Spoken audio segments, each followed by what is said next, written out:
Brought to you by DIS, keeping companies connected with cloud-based solutions. Come on, City. Conor, good to chat with you again. Can I start by getting some team news, if I may? How's Billy Clark progressing? Yeah, Billy's been training with us, so it's nice to get him back out there. He's a good character, so positive news on him. But again, there's another day to go in the preparation, so we'll see where we are at the end of it.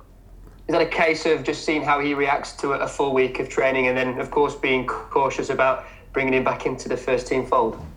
Yeah, exactly. I think what we don't want to do is for him to come back and for him to be re-injured.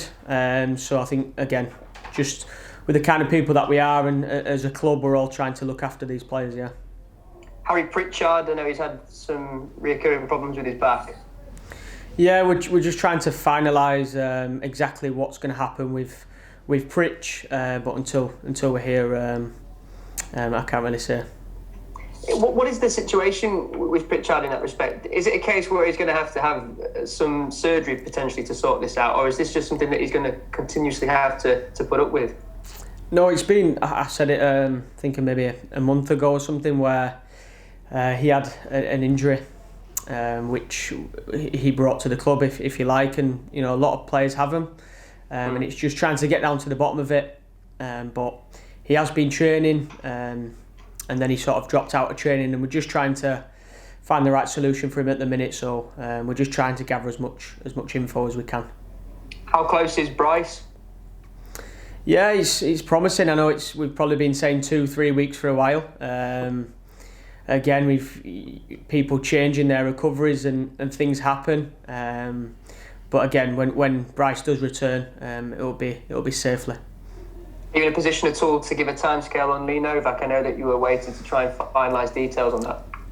I think it's with what he's had done. He's looking to settle down, and it has now. And he's just sort of being advised by the physios. So I wouldn't like to put a time on it. I think everybody's different. Everybody's body's recovering different ways, and I think get past a few more weeks, and maybe we can give a date. One final one, just Zelly. I know that he's a long-term absentee. Do you expect him to return at all this season, or is his season done? Again, it's how he gets better, from the injury. It's not straightforward all the time. But again, it's kind of been a bad one for him this season, where he's had a reoccurrence, if you like, a slight reoccurrence. So we'll see where he is. We're hopeful that he's going to be back sooner rather than later. In terms of building up fitness back, Richard O'Donnell, of course, being on the bench for the last few games. Is it a case now with Richard and Sam that it's playing for the shirt as opposed to Richard building his fitness back up? Yeah, I think obviously Richie's injury, and he came back and had a speedy recovery, which was brilliant. But Sam's also performing well and getting clean sheets and doing his part. So, we're the type of people where, if Sam's doing a good job, then we can't really change it. But again, Richie's got loads of experience, and he wants to play as well. So it's fair to say that at this moment in time, Sam Hornby is Bradford City's number one?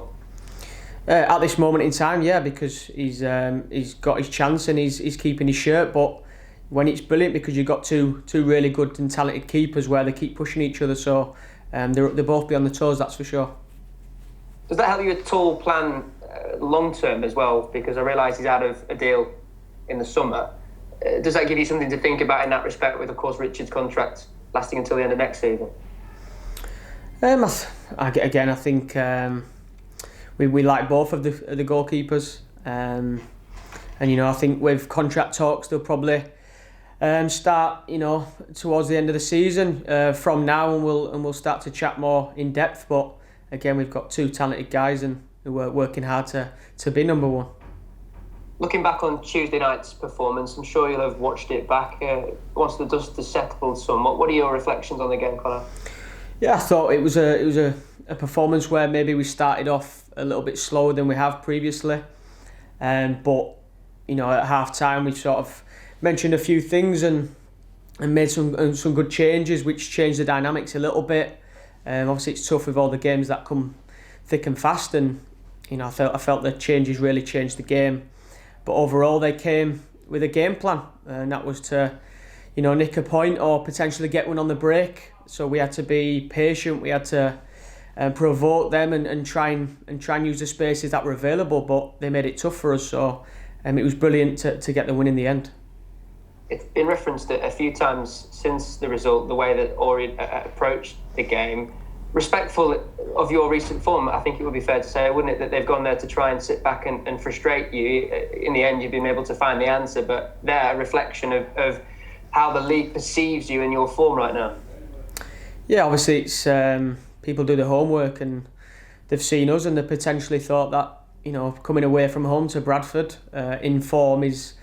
And they maybe looked at our team and thought, we could potentially get them on the counter-attack. I'm only sort of guessing here what they were thinking, but I think it's credit to the players that teams are coming here and then trying to nick a point, and they're not trying to get 3 points. They're coming here expecting a big game.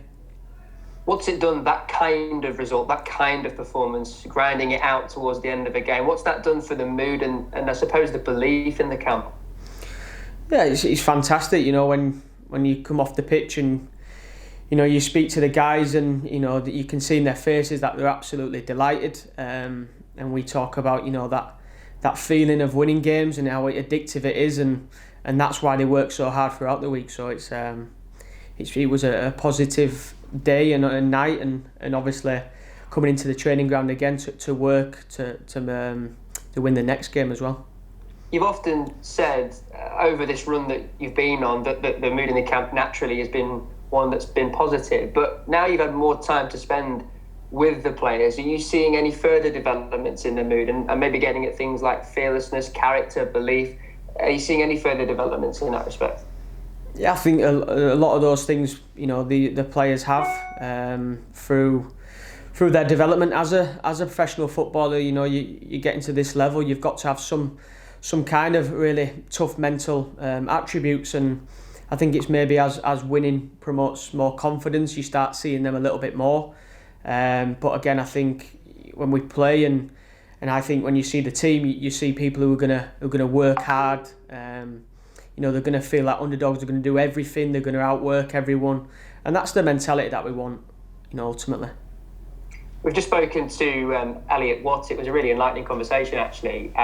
He spoke a lot about how he models his game on certain Premier League professionals at the moment that are active. But he also referenced, Conor, a conversation that you and Mark had with him after the Crawley game in mid-December. And he said that for him, that 10-minute chat that he had with you guys has been a big turning point for him in his season. And it clearly still rings true what you said that day. What was the need for that? Why did you feel you had to sit him down and have a conversation like that with him? Well, I think Elliot's a really big character. If I'm right, he's 20 years old, but he has an influence. He's probably acts beyond his years, if I'm honest, with his leadership skills, etc. And he's the type of character that he does everything right, around the building, away from the building, etc. He lives like a real pro. So for us, it was to get him in and for him to know that we believed in his character and we felt that he had a positive influence on others. So it was to keep that up and don't be shy, less confident because of your age or anything. Just keep doing it for the team and yourself. How important is it as managers that you identify those leaders within the group? You just said Billy Clark being amongst the players as well. He's a big character. When you see those strengths in individuals, you hone in on those. Yeah, I think it happens naturally as well. We've tried to identify these players, if they're already in the building or other clubs in the window. So the more of them that are going to set the standards and really push everybody, and then it's really positive, and that's what we want. The reason I mention that is because I think towards the back end, the first half of the season, it was something that was maybe said about Bradford City that they didn't particularly have that midfielder general, for the want of a better phrase, dictating things in the middle of the park. Do you think that Elliot, okay, yes, 20 years of age, but as we've said already, age is but a number, he can be that kind of player for you in this side? I think he's already showing it, and I think he was showing it in parts as well throughout the season. maybe that he's just feels really good about himself as well at the moment. He's developing as a person as well as a footballer, and he feels good at the minute. So for him, it's really positive. We're now in the thick of this hectic schedule that we knew that was coming, and I know that you and Mark have mentioned a number of occasions about capping minutes and being very wary of how you rotate the players. I just wonder then, with that in mind, does that offer a pathway or an opportunity for the likes of Romain Barrel and Matty Folds, who we haven't really seen since their arrival in January? Yeah, as you know, again, things happen at football clubs where people have injuries and things like that, and there's a lot of games coming up, so it's kind of tough at the minute for them guys because they're working really hard in training and around in the gym, etc. But because the squad is as it is and the team's doing well and the squad's performing well, it's hard to just put those people in, because then it'd be that other people missing out. So they've just got to keep fighting for that chance, because there is tough competition. Yeah, how do you keep their spirits up, keep their belief going? Yeah, I think ultimately their character's really important. That they understand that they're preparing for their chance, and I've spoke about that in the past, where when people are away from the team, they're preparing for that chance, because if they maybe go off the boil and when they do get opportunity, if they're not doing more than the people that are playing and around the squad, then they're going to maybe fade away and not show the best capabilities. So they're just working hard. On to Walsall on Saturday. Firstly, what have you made of their current situation in the league table? Yeah, obviously with the game last night as well, and the situation that happened with the change of managers and things like that, it's something that we've been looking out at. We do our work on the opposition, and this is a part of it. We want to know as much as we can about Walsall, but they're a good team, really good team, and we watch teams every week who are playing, and they surprise you of the strengths and in ways that they can hurt you. So Walsall is going to be another tough test. I often hear the phrase 1% in football management, and how you try and gain little 1% here and there. It is a big 1%, for the want of a better phrase. Again, the fact that they played last night and you guys played on Tuesday. We probably can't use it. We've seen teams that have maybe played the Wednesday and the other team played the Tuesday, and they still come out on top. The ones that played closer to the game. So I don't think there's a perfect formula, if you like, of if you do this you win, or do that you win. You've got to turn up, you've got to be better than them, and you've got to earn your luck as well. So we're not using that as an excuse. Speaking of your own managerial experience at Bradford City, how wary do you have to be of that managerial change, and indeed the bounce back from that, the buy-in that could be there? Yeah, like I say, it's happened here. So with those changes, you sometimes get an immediate reaction. It's whether that reaction stays consistent, but again, that reaction can be there. And coming off a loss, where teams are really up against it and they have to come back fighting, and there's no doubt that we'll be expecting a real tough game. Go well Saturday, Conor. Cheers. Thank you. Hi, Conor. Hi. We've spoken a lot in the past about the players missing the fans, but from the point of view of you and Mark, how disappointing was it on Tuesday night that there were no fans there to cheer you and your new role as full-time managers? Yeah, I guess you can. It'd have been a surreal and unbelievable moment for us to come out and to have the fans there, but we just can't control what's happening at the minute. It'd have been brilliant, but we've got a job to do, and that was maybe at the back of our minds to the game, but it'd have been so good if they were there, that's for sure. Has there also though been the flip side of that you've not had the pressure of the fans during the period up till now? Yeah, I guess so. With those the fans in there, they're expectant of a good performance and players to be working hard and winning games. So we're not. We know the fact that the fans put pressure on managers. We definitely know that. Yeah. Mark said after the game, as we expected him to, that the league table is not something you're looking at, but you are now in the top half. but there is now a little points gap between you and the teams above you. So I suppose it's even more important now to keep them winning, because otherwise that gap is only going to get bigger. Yeah, again, we'll say it, we're going to win the next game. That's our vision, that's how we work. Irrelevant of the table and how it's looking at the minute and looking above and below, we've got a job to do, and that's to win games and try and win games, and that's the forefront of our minds. And did you expect when you came in back in December that you would now be sat here in February, joint full-time managers, but also in the top half of the table? Didn't really have any expectations. It was more just come in and do a job to your best ability, and we've tried to do that, and we found ourselves in this position. But again, we know that things can go wrong quickly, and you can be 0 to 0. But we'll work hard to make sure that we're trying to put in as best performances as we can. Okay, thanks very much. Good luck on Saturday. Thank you. Hi, Conor. Hello. You were saying obviously about the league table and playing it down, but being in the top half now, is it a slightly different mindset now? Because I know you like to sort of say we like to prepare and almost play like underdogs, but clearly you're going into games now where you're the form team and people are going to say you're the favourites, and it's probably difficult. How easy is it to keep that sort of similar mindset for every game? Yeah, I think it's how you make of it yourself. If you feel like the underdog and you create that mindset, it's powerful. So we're maybe going to favourites in certain games and certain situations, but as long as we feel that we have to, and we always say, outwork the opponent, that's a first, and then the quality in the squad should shine.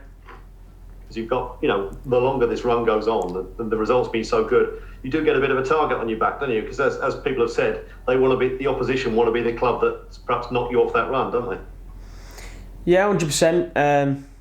Maybe they don't look at us as in looking at the run that we're on or the last 12 games or however, and they're just looking at posing a problem on us and winning us in the game rather than potentially making a point out of us. Is it a source of pride, though, this run? Do you sort of see it as an incentive to keep it going just because the points are clocking up and people are proud of the results so far? Yeah, I think everybody at the football club is delighted with the last 12 games and how it's been and gone so far. But again, we can't get ahead of ourselves. We've just got to keep putting in these results and performances. And as you said, obviously the change at Walsall. In a way, it's you and Mark probably know better than anyone the scenario there, isn't it? Because obviously they've got Brian Dutton's come up from as assistant manager. Obviously, it's his opportunity now. So similarly to yourselves, he's probably thinking, yeah, let's see what I can do here. Yeah, and because he was the assistant manager, it doesn't mean he shared the same beliefs as the ex-manager. So, we're not thinking that they're going to be the exact same team. They're going to pose different threats, and it's our job to make sure that we know what those threats are. And is it psychologically, does it sort of feel a lot, I wouldn't say easier, but feel nicer going into games when you were in a top half rather than when you were 21st, 20th, not immediately looking over your shoulder like you were when you first came in? Not necessarily. I think every game has that pressure, for me certainly as well. You go in prepared as you can and you're going to win, and that's whether you're first or 20th. You're going to win every game, and that pressure might be external, from other things, but your mindset's got to always be the same to win games. And just very quickly, in terms of the team use, Gareth Evans, he went straight down the tunnel when he came off on Tuesday. Is he okay? Yeah, Gaz, we sort of were monitoring today, and we're hoping to get results soon. Right, nothing serious though. No, I think we've got good news on that. Yeah. Brought to you by DIS, keeping companies connected with cloud-based solutions. Come on, City.